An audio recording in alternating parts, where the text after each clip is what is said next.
Okay, we talked about in college, what was the most common drag that you guys learned?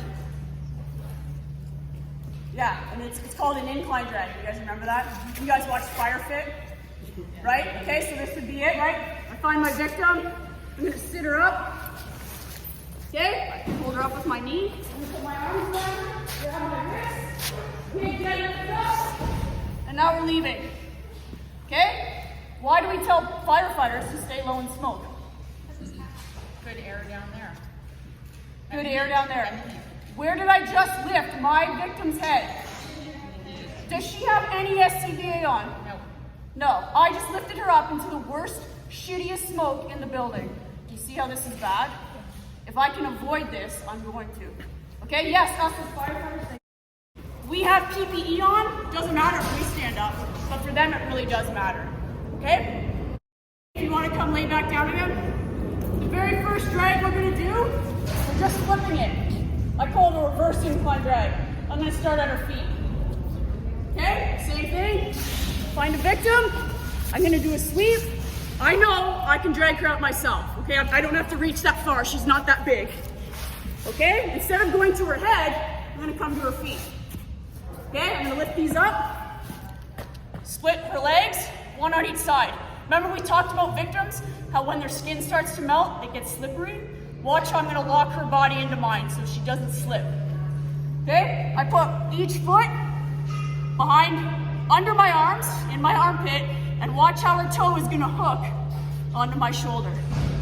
Okay, I do the same thing on the other side, and when I meet my hands together under her legs, I can do any kind of grip I want. Just gonna leave your feet there for a sec.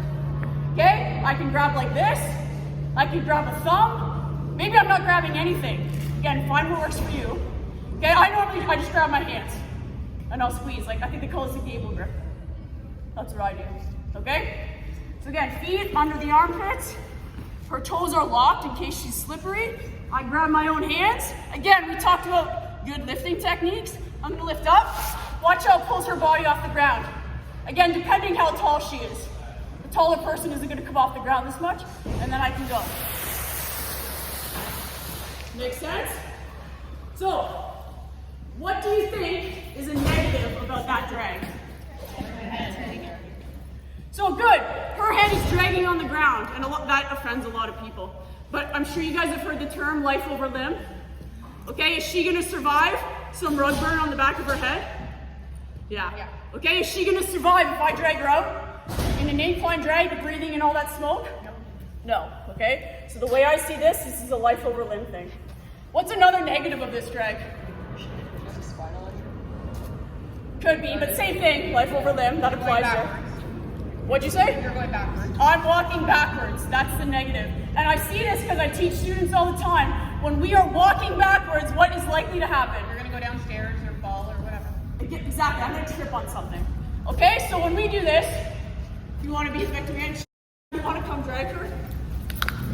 Okay, so if has somebody, she did her sweep, she knows she can drag her by herself. She's told me that. So what can I do if I'm a partner? I'm going to guide her out. Okay, I can grab her BA, right? I'm going to guide her out. If we run into something, it's going to be my shoulder. I'm not going to trip and fall. Okay, but yeah, I'm going to go exactly this way. Does that make sense? Okay, so pros and cons, and that's how we can circumvent it.